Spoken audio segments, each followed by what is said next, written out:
पिंड दा की रहना जिदे उजड़ गरावे, राह ते गुआचे मेरे फुल्ला जही चावे।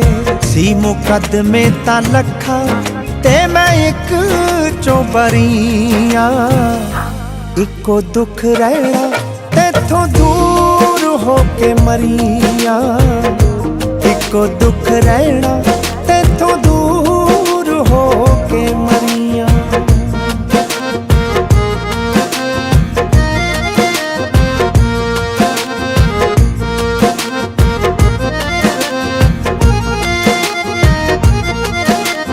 कैर सोचा ने मचाया, सानू लेखा ने हराया, सानू देन